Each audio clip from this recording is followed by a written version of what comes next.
Έκτακτη είδηση. Υπό απειλή, τα χριστιανικά ορθόδοξα μνημεία στους Άγιους Τόπους, ενόψει του επικείμενου χτυπήματος του Ιράν. Η κρίση στη Μέση Ανατολή δεν επηρεάζει μόνο τους άμεσα εμπλεκόμενους στη σύγκρουση, αλλά και τις θρησκευτικές κοινότητες που ζουν στην περιοχή. Οι Ορθόδοξες Εκκλησίες με βαθιές ρίζες σε αυτή τη γη έχουν απευθύνει έντονες εκκλήσεις για ειρήνη, εκφράζοντας την ανησυχία τους για τη συνεχιζόμενη βία και τον κίνδυνο που αντιμετωπίζουν τα χριστιανικά μνημεία. Οι πατριάρχες και οι αρχιερείς των Ορθόδοξων Εκκλησιών έχουν κάνει επανειλημμένα εκκλήσεις για τερματισμό των εχθροπραξιών και για προσευχή υπέρ της ειρήνης. Η ηγεσία της Ορθόδοξης Εκκλησίας της Ιερουσαλήμ, η οποία βρίσκεται στο κέντρο αυτής της πολυτάραχης περιοχής, έχει εκφράσει τη βαθιά της ανησυχία για την ασφάλεια των πιστών αλλά και των θρησκευτικών κέντρων που βρίσκονται σε κίνδυνο λόγω της σύγκρουσης.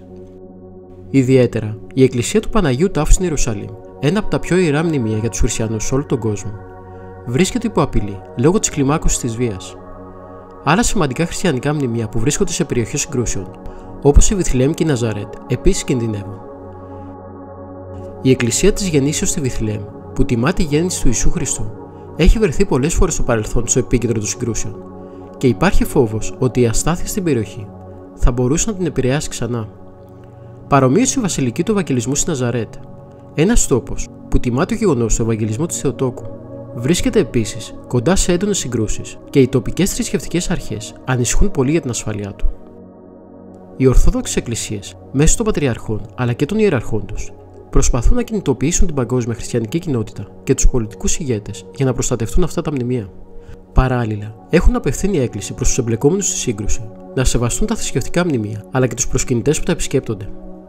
Οι χριστιανικές κοινότητες στην περιοχή, που ήδη έχουν μειωθεί σημαντικά λόγω του πολέμου αλλά και της μετανάστευσης, βλέπουν τα μνημεία αυτά ως σύμβολα της πίστης τους αλλά και της ιστορικής τους παρουσίας στη Μέση Ανατολή. Η διατήρηση των χριστιανικών μνημείων δεν είναι απλώς ζήτημα θρησκευτικής ή πολιτιστικής σημασίας, αλλά αποτελεί επίσης κρίσιμο σημείο για τη διατήρηση της ορθόδοξης ταυτότητας της περιοχής. Οι Ορθόδοξες Εκκλησίες έχουν τονίσει ότι η καταστροφή ή ζημιά σε αυτά τα μνημεία θα αποτελέσει μεγάλη απώλεια για όλη την ανθρωπότητα, καθώς αντιπροσωπεύουν μια ιστορία αιώνων και μια πλούσια πολιτιστική κληρονομιά. Οι εκκλήσεις των Ορθόδοξων Εκκλησιών για ειρήνη και προστασία των χριστιανικών μνημείων πρέπει να αντιμετωπιστούν με σοβαρότητα από τη διεθνή κοινότητα.